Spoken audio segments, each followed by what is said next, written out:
Hi, welcome back to another episode of Coldstream Rod Shop. I'm Derek Fraser. Welcome to the 1940 Plymouth Chassis project. As I introduced it in the previous episode, this is basically a project to upgrade the whole drivetrain and suspension on this frame. That's what the customer asked us to do. What you're looking at here is the original 1940 Plymouth sedan chassis. It's actually a running, or was a running driving car when he took it apart. Engine still works, the big flathead 6. But what he wants us to do is put a complete Mustang II front end on it. We've got a Chevy 350 crate motor, a T5 standard transmission. Then I'm also going to install on the floor, right by the camera lady there, an 8.8 Ford rear end with coilover shocks and triangulated 4-links. We may keep on going with a few more things. We'll see how far we go. And how well it goes, but ultimately he wants a running driving chassis to sit his body back down over. Obviously we're not going to do all of that in this episode. More than likely I'm going to be struggling just to get this motor out and out of the way.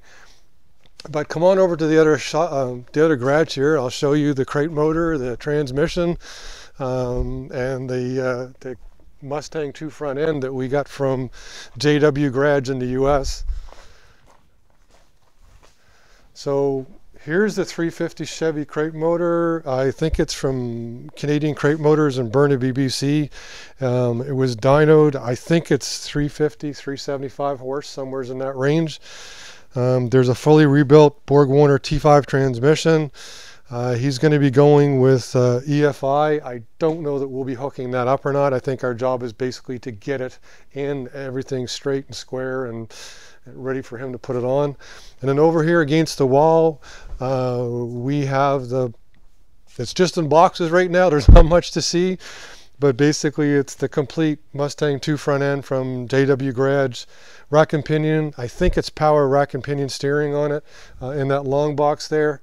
And I'm not sure whether it's coilover shocks or just coil springs, but I'm going to find out.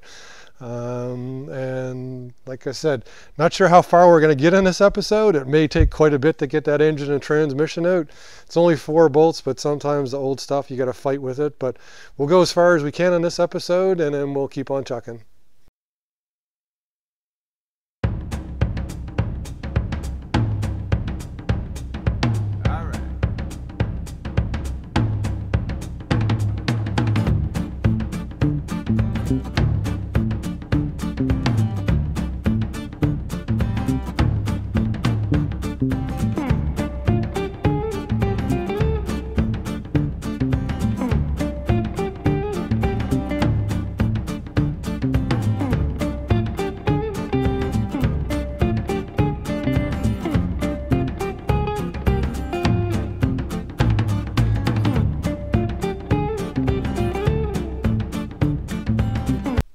As you saw from the time lapse, the engine actually came out quite easily. There were 6 bolts. They came undone easily. I put the crane in and pulled it out, and everything went to plan. So what happened next was I needed to get the front wheels off so I can lower the front of the frame so it's at ride height. That didn't go so well. The Plymouths actually use, instead of bolts, they use studs, kind of like this one. So on this side, I was able to take them out and take the wheel off. But, oh, trying to trip the camera lady up there. But over here on the driver's side, there was no way they were coming off. I was using a breaker bar with an extension, and ultimately I had to take the whole wheel off right from the spindle to get it down. So part of my plan was actually to put the Mustang II front end on first. That still kind of is the plan. However, part of doing that, I need to level out the chassis so that the whole chassis is at the ride height. Part of that was I was just going to remove the back wheels and actually lower it down so the whole chassis is at ride height, but I now have the same problem with the back wheels. These studs on both sides are in there. I can use the breaker bar this long and they move slightly, but they're just not coming out. So what I have to do is change gears right now and actually take the whole rear end completely out so that I can then lower the chassis to get it at ride height, get it level, get everything set up so that I can then basically cut the front end off. According to the kit, it's about, I think, about 15.5 inches or something from one of these body holes. We cut it off there. We take, well, before we cut it off, we take the measurements for where the radiator is, and of course the center of the front wheels. I'm going to go through some of those details as I do it, but basically now got to take the rear end out, level it out. Over in the other garage, I pulled all the pieces out on the floor to check everything out. We're going to quickly run over there. I'll show you all the pieces that came with this kit before we go to the next step. So it's a really nice day here today. 30 degrees or so Celsius. I know for the Americans, the 80s, I think. Super nice day. So I think there's a car show tomorrow that originally was 92. Okay, 92 degrees, sorry. Tomorrow there was supposed to be a car show. It was going to rain. Now it's sunny, so I guess we're off to a car show tomorrow. Here on the floor are all the parts that came with the kit. It is not power steering. We are using springs and shocks. Everything is here as far as I can tell.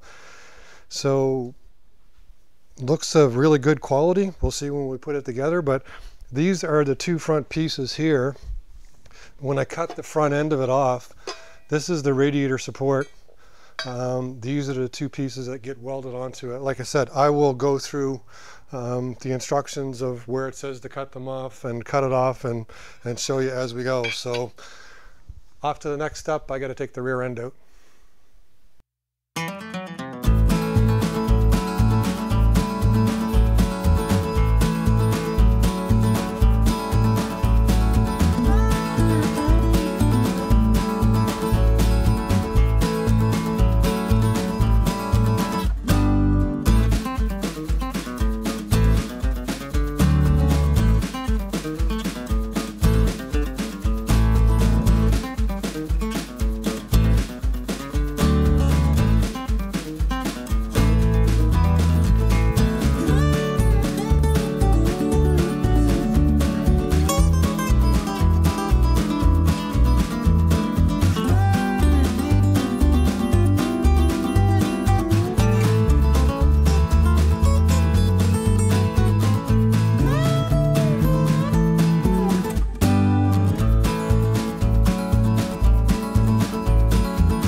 As you saw in the time lapse, I didn't show me taking the original rear end out, but basically that was just a matter of cutting the springs, cutting the bolts, and taking it out.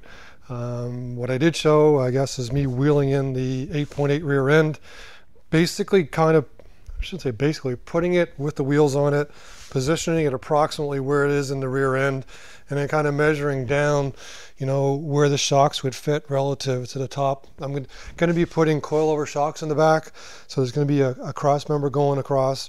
There'll be 14-inch coilover shocks here, so I kind of get it positioned so it's basically at the ride height now. I've got the level onto it, so I've got to level it up perfectly. What I'll then do is I'm going to get some old steel stock and I'm going to weld it to the side of the frame on 4 corners, so I have the frame basically perfectly level and I won't be relying on jack stands or bumping them.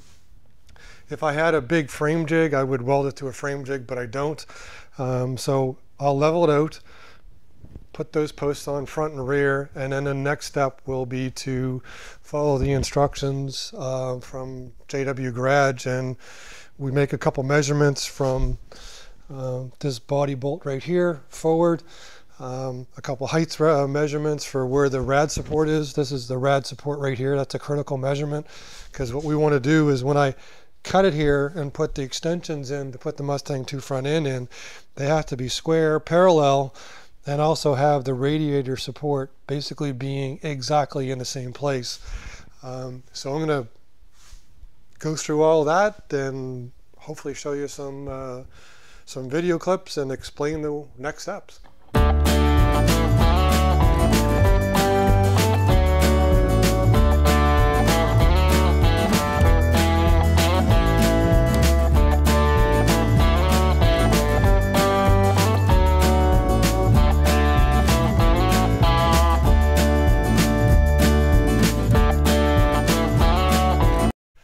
Hi, so what you can see from the time-lapse video, I cut off the original front end. Before I did that, and I think I mentioned it earlier, there was a few measurements that we had to take basically from the studs in the body mounts. I've got this T-square basically clamped onto them right now. So there's a measurement from that point to the center of the front axle. There's a measurement from that same point to the center of the radiator supports. The kit that I got from JW Garage is, and I'm sure they try to do their best to cover everything. They say it's for 39 to 51 Dodge Plymouth. I know from 39 to 40 there were different changes in the wheelbase and the lengths, and they stretched a few things. So the one thing I did find from the suggestion they had on here on their 39 Dodge that they had set it up on, they got 29¼ inches from here to the center of the radiator support. On the 40 Plymouth that I have here, it's actually 31½. So I actually had to bring this bracket forward a little bit in order to put the radiator in the center. Now, like I said, you got to understand what we're trying to do and where the measurements are coming from. So every year is not exactly the same. So this is, I wasn't put off by this, I just had to adjust to it. So you're trying to put the front axle on, the radiator back in the same place. So with those measurements, and once I realized those measurements were right, then I went on to put these two channels together. So these two channels are welded together. What they wanted you to do is set them up level, both this way and this way. So I had an equal distance from here to the floor. I had actually put my jacks here up underneath them before I welded them to make sure everything was perfectly level, and it still is. So those were in, and then they were square from corner to corner. So everything is good, tacked in place. Then you tack in place the lower cross member for the Mustang II front end, so it's tacked in place. The next step on this one, they want you to permanently weld or finish the welds off on these extensions onto the original frame. Now, if you notice here, the frame holes are much larger than what the extensions are. So what I'm going to have to do is I'll have to cut these, I'll bend them down and then weld them up. And then in the pictures that they provide, they didn't tell you that in the words, but if you look at the pictures, that's exactly what they did. More than likely what I'm going to do is weld this all the way around. I'm quite confident in my welding, but I'm thinking that I'm probably either going to put a gusset plate on the outside or on the inside for just a little bit of extra strength.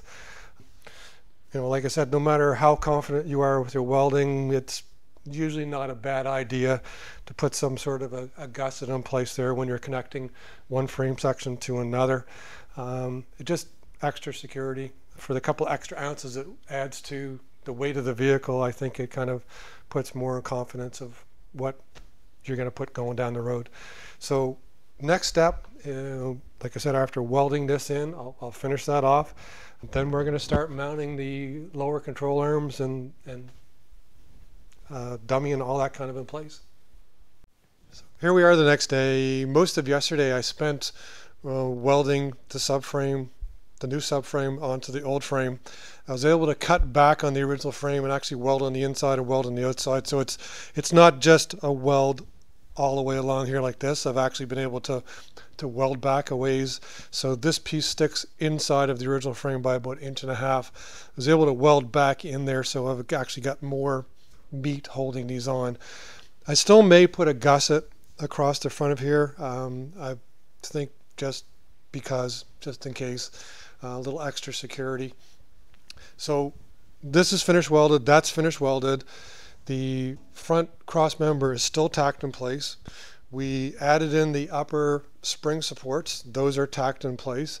And now what I'm working on is installing the lower A-arms. So part of installing the lower A-arms is that there's a couple of spacers here that have to be put into the lower cross member. There's a smaller one that actually goes on the inside, right up in there, and then of course, and then there's this larger diameter one that goes here, and then there also has to be this gusset welded right there, because this is going to support the lower control arm. Now what they tell you in the instructions is to use a clamp or something, hold that in place and just tack it. And what they don't want you to do is apply a whole lot of heat, because this lower bolt is a hardened bolt. If you heat it up, you can lose the temper on it. I did find some extra bolts kicking around here that are not hardened. I may actually try and use those to hold it in place. So I said what I'm going to do now is just tack and then finish weld those in place. I'll be able to install the lower control arms. Hopefully we'll put the upper control arms and the spindles on before the video is over, but it's probably not going to be, it's going to be probably a part 2 for this one. Here we are about an hour or so later. The gussets are welded in place. I just need to dress them out with the wire wheel, make them look a little prettier, but everything is solid, nice, good penetrating welds. I ran a 5/8 drill through the hole just to make sure there's no burrs inside there. And right now what I've done is I've dummied the upper and lower control arms in place, put the spindles on, just to kind of make sure that I can get the adjustment on them. Now once the coils are in there, it's going to sit a little lower, but at least at this stage I know I can get my adjustments. I can get my spindles perfectly up, perpendicular up and down. There's still room to adjust them. They turn, nothing binds. So what will happen next is I'm going to take these control arms off, the spindles off, and then the cross member and the upper caps here, I guess if you want to call them, I'll finish welding those to the frame. Then what I'll do in the next episode anyways is basically put everything back in place. I'll put the coils in, the shocks in, the rack and pinion steering in, the hubs, the brakes on, and do kind of like a final fitment. And also if I can get a set of wheels, I'll put a set of wheels on the front too, just to make sure everything goes together the way it's supposed to. One thing I mentioned early on in the video was that since I don't have a frame jig, I was going to weld some posts to the side of the frame to kind of keep it as level as I can get it on the concrete floor. So I had those in place earlier on, I just didn't mention it. This is a 1940s frame and it runs out about 1/4 inch from front to back, which can be expected. I'm sure there's other worse than that, but that's actually pretty good for a frame like this. But that's it for this week. This is part 1 of installing the Mustang II front end on the 40 Plymouth. Next week, like I said, we'll hopefully finish the front end off and maybe start on another part of it. But that's it for this week. Please like, share, tag, and subscribe. And of course, send me your comments. Tell me what you think. Everybody take care. Have a great week.